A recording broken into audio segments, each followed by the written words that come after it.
Next, we explore what may be the ultimate power to the people, our vote for the President of the United States. But the reality is that we don't actually vote for the president. We vote for our electors, who then decide our president and vice president in the Electoral College. It's a system that can seem arcane and somewhat opaque. So here to help us unravel the history and current reality of the Electoral College is Maria Montalvo. Maria is the executive director of Corvius Foundation and the chair of the Edmonds College Foundation Board.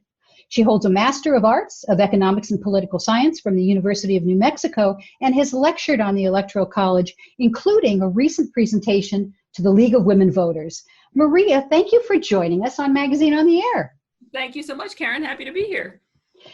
Well, let's start by going back to the beginning. First, is the Electoral College unique to the United States? What's its history? How did we get here? It is quite unique, and it's actually interesting that you say power to the people, because the Electoral College, although the phrase Electoral College does not show up anywhere in our Constitution, it references electors and the process to elect a president and vice president, but it never says Electoral College. We have adopted that over the centuries.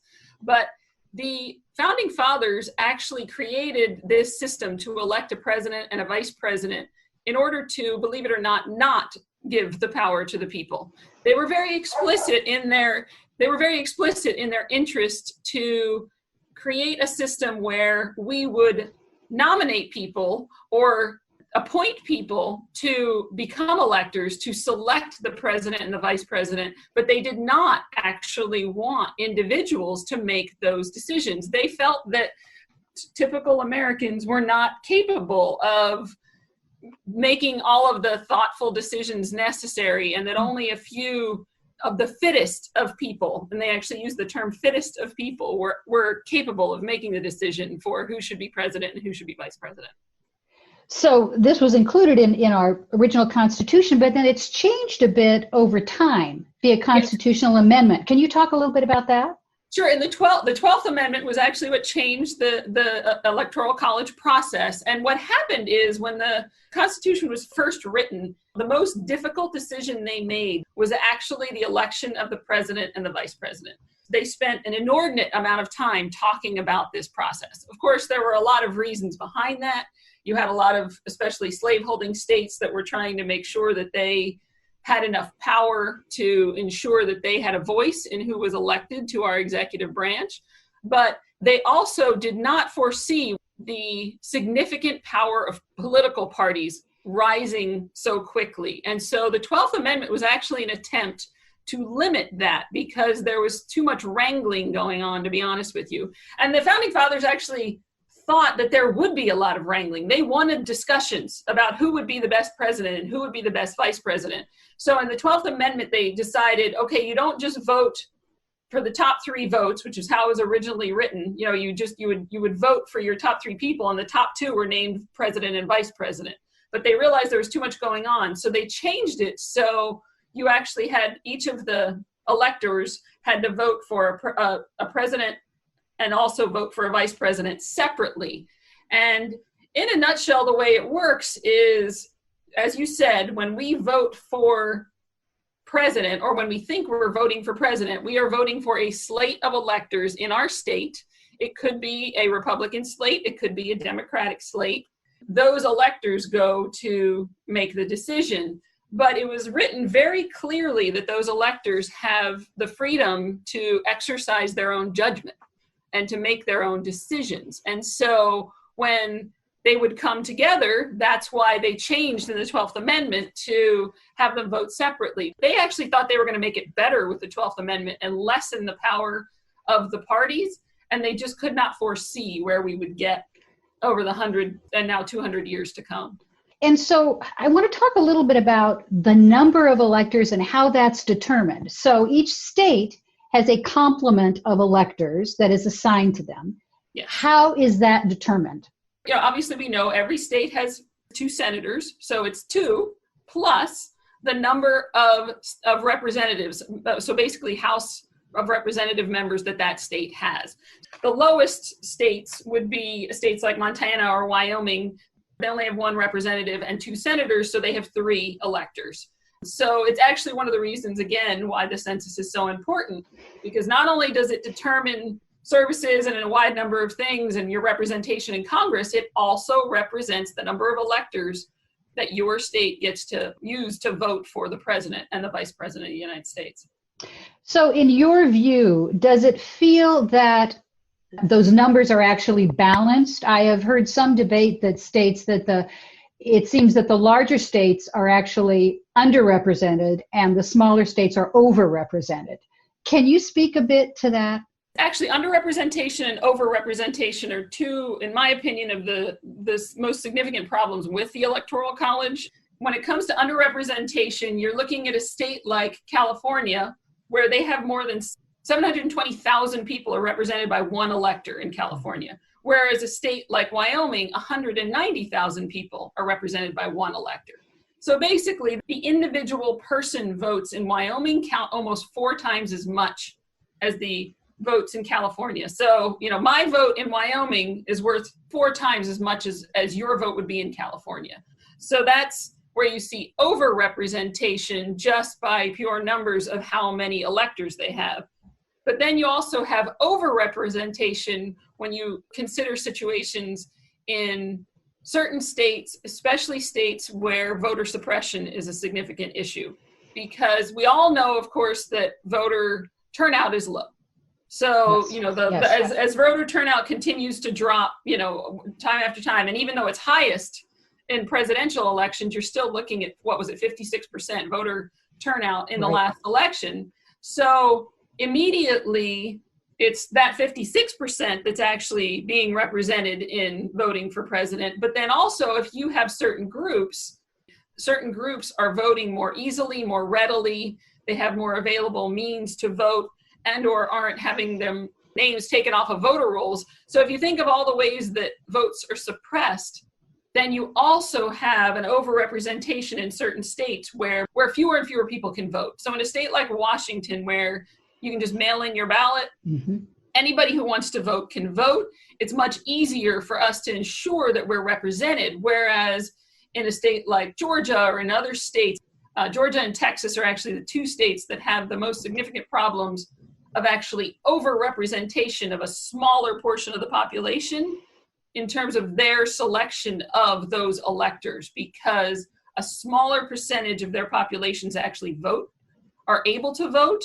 And so that much smaller number has a much bigger impact in terms of how many electors it's sending to vote for president and the vice president. Who are these folks who become electors? So the electors, who are they? So basically the way it's written in the Constitution is that the electors are to be appointed or designated by the state house, or basically the legislature in that state. But in a nutshell, the electors are selected by the parties. So each party will pick its slate of electors, and then those electors are designated to go to DC and vote for the president. And again, if you read the Constitution and the 12th Amendment, it says very clearly that these people have been selected to use their judgment, their best judgment, to make a selection. According to the Constitution, they are not restricted in any way to vote for any one person. However, because the parties make the selections, it is implied, it is suggested, it is certainly expected that every single one of these electors will vote according to the party. Basically, the states allow the parties to do that. What they do then is what's at issue now with the faithless electors. Let's go to this question of faithless electors. Yes. So what happens, and this is recent, so we have a recent case of electors who did not vote as they were expected to. Would you talk about that? And that case is now advanced to the Supreme Court. Would you speak a little bit about this case that's currently before the Supreme Court? Absolutely. And actually, the funny thing is, though, a lot of people feel like this is a new phenomenon, but actually there have been faithless electors in elections for more than 150 years. So we have seen this happen once they were actually expected to vote in a certain direction, in a certain way, once that became the norm, then all of a sudden you started seeing people pointed out as being faithless electors. In other words, not voting in the way that their state had designated. I mean, I find the phrase faithless electors somewhat, well, comical, also misleading when you think about it. Again, if you read the Constitution, it very clearly states that electors are free to use their judgment to make their decisions. So this case is so interesting. There have been several actually in the last few years, but obviously here in Washington State, we had a few faithless electors. Colorado had some faithless electors in the last election. And there was actually quite an organized movement in the last election to try to get several, actually 37 electors to vote in a different way. They were looking for Hamilton electors, and basically a group of Americans got together to try to encourage electors to do what was their constitutional duty, which was to use their judgment to prevent somebody who was not qualified to be president from becoming president. That was the case that they made.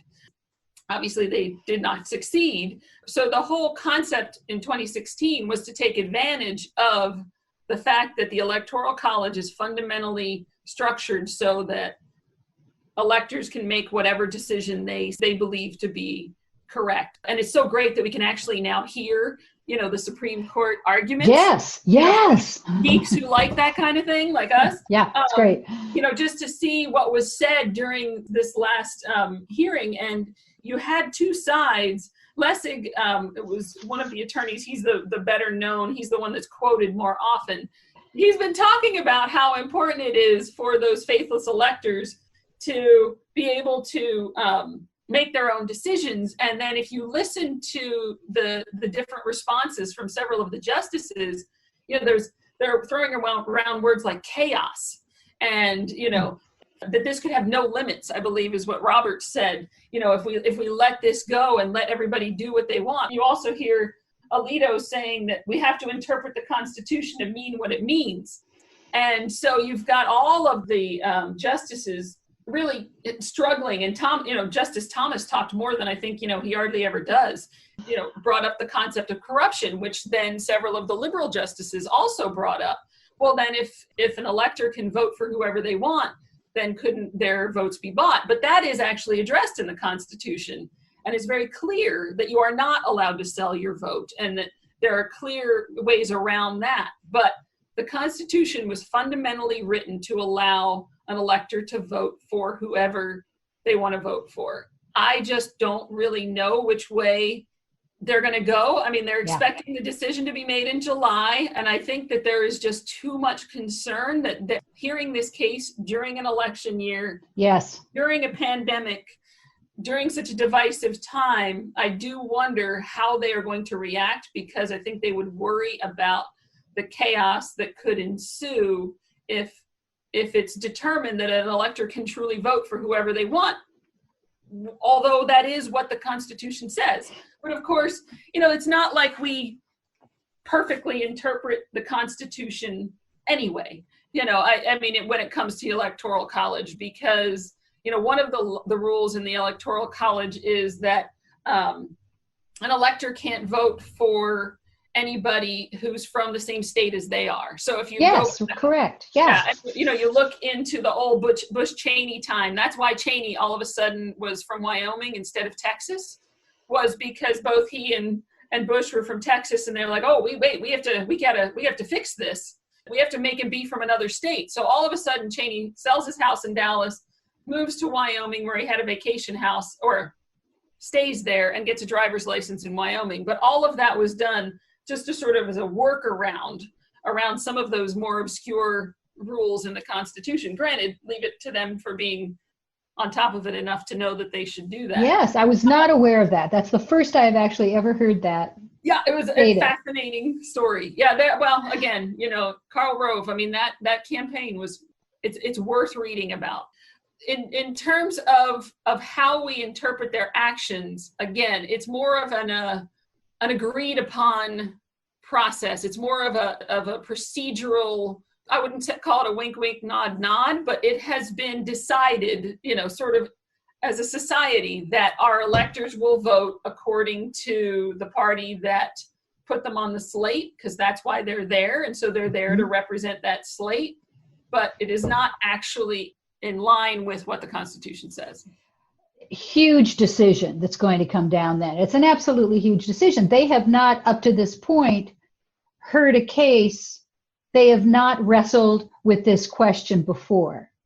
Is that correct? Not to this degree. Not to this degree. Yeah, there have been a few cases in the last 10 to 15 years, but they've never been this sort of black and white significant, or they've just chosen not to make decisions, not to hear them. So this is a significant choice on their part. Yes. And a little concerning. But it's interesting, too. I think most people don't realize that Congress has tried to change the Electoral College more than 700 times since this country was founded. Really, 700 times? 700 times. There have been more than 700 proposals in Congress to try to change the Electoral College process. And actually, we were closest in 1969. Because Nixon was actually not a fan of the Electoral College either. So there was actually a bipartisan effort to change the Electoral College process and go more to a one-person, one-vote process. It passed the House of Representatives, but then at the last minute, the Republicans got together and Nixon realized that he did not want to support a change to the Electoral College, changed his position on the Electoral College in general and said, no, we should leave it the way it is. So the Senate ended up voting it down, but it was on a path to actually be changed in 1969. Incredible. So we have a system that is arcane and misunderstood that has resulted several times in the person who did not get the popular vote ending up in the presidency. Right. So it seems like this process is ripe for review and change. So from your point of view, does your research suggest a better way? How could we fix this? I mean, the only way to fix it, I think, that would truly address it legally would be to institute a constitutional amendment. I mean, the only way we could actually change the constitutional process is to issue yet another constitutional amendment, which seems like a heck of a long road and a difficult task at this point.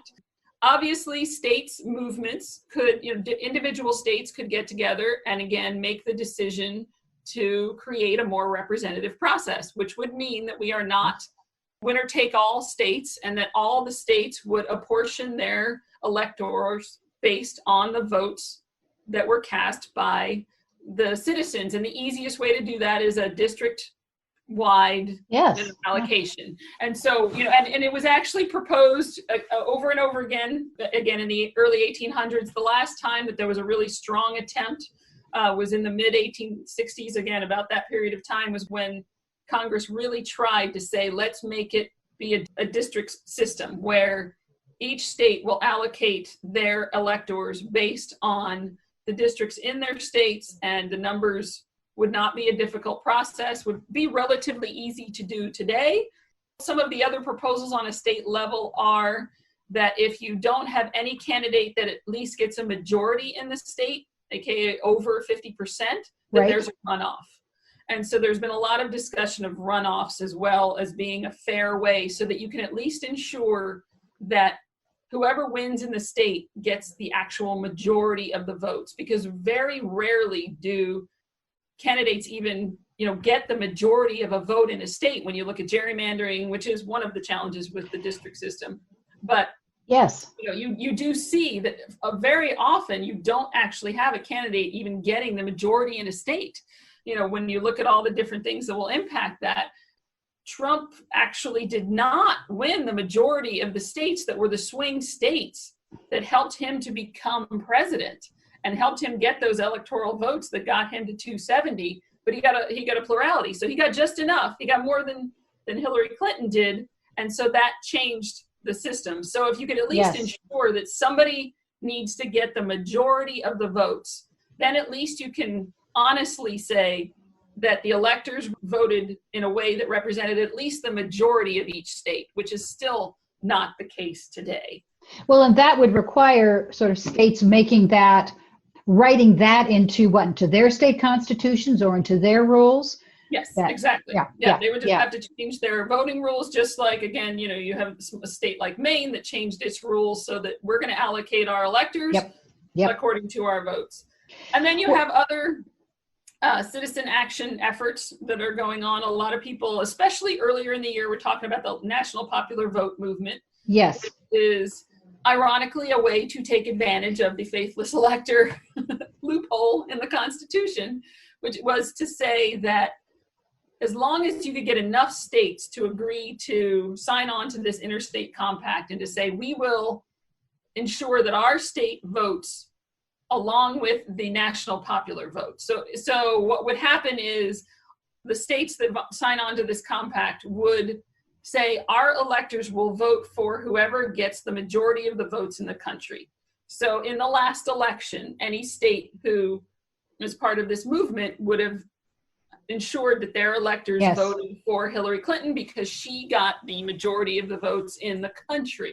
Yes, so effectively then you are going back and saying the popular vote will in fact determine who the electors vote for. Exactly. So but it's such a human nature challenging prospect, because think about it. If for example, you say we instituted this and in the next election Donald Trump won the majority of votes, but maybe didn't win the Electoral College the way we're doing it now.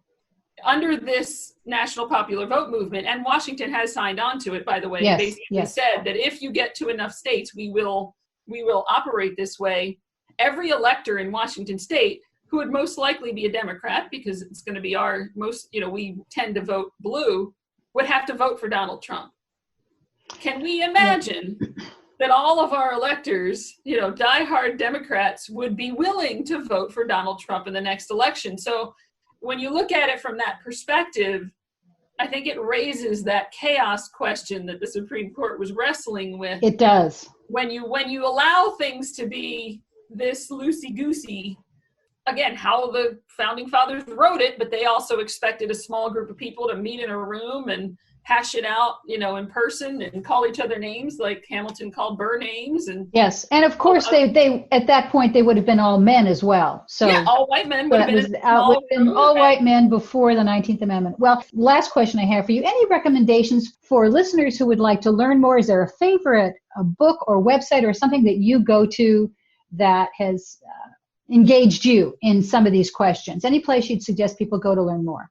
The National Popular Vote movement does have a very good website, and even though I don't necessarily agree with the idea, just because I think it has too many flaws to succeed, the amount of research that is on that website is remarkable. You would not believe how much is there. I mean, obviously, I have my small number of very trusted news sources, which clearly indicate my propensity when it comes to, because I'm going to watch, New York Times, Washington Post. I actually do read The Economist and find that there are some very good, fair articles in The Economist as well. Yes, I agree.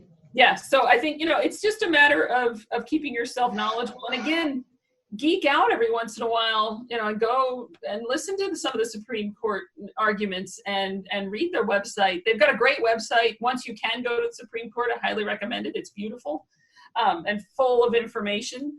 So then you can kind of learn more about it. But if you read back of any of the books about the Founding Fathers, knowing all the limitations, I don't feel like I've spoken enough about some of the negative things that went into that constitutional convention. I mean, obviously the 3/5 compromise, where basically, we weren't counting full people. Exactly. Counting full people. And what that basically did was gave slaveholding states a third more power than they should have had. But again, they were working towards compromise, and some very, very ugly compromises were made at that time. And I think it's important to note that. And so our election system is based on some of those old rules. And I do think that we can, just like we have in other cases, this year being obviously the 100th anniversary of the women getting the right to vote, there are reasons to have constitutional amendments. And in the end, I believe that would be the cleanest approach to fix this process. But it's just really important to remind people that we do not live in a democracy, and we certainly do not live in a direct democracy. We live in a republic. And Yes. our country was established in such a way that we are meant to elect people that we trust to represent us. So the most important thing we can do is elect people who we trust to represent our interests and our beliefs and our diehard values, because in the end, that is the way this whole country was set up. And so we need to vote in every election. The state elections are just as important as the national, in some ways far more important than the national elections. Our local elections are important. And getting into the census, all of the things you hear all the time that can seem trying or exhausting, especially sometimes to young people who just want to focus on one issue, which I really respect about, our young activists really being focused on certain things, but we have to vote and vote and vote and vote. Yes. That's Yes. what our democracy is a republic where we vote for people who are supposed to represent us intelligently, just like our electors are supposed to represent us intelligently. And we will have to leave it there. We have been talking about the Electoral College with Maria Montalvo. You have given us a lot to think about. And of course, your final admonition to say vote is exactly what the League is working on. So thank you so much for joining us. And we may have to come back and talk about this another time. There's a lot more to discuss. Absolutely. I would love to. We can talk in July after the Supreme Court rules. That would be very interesting. Thank you, Maria. We really appreciate your time. Thank you, Karen. Take care. You too.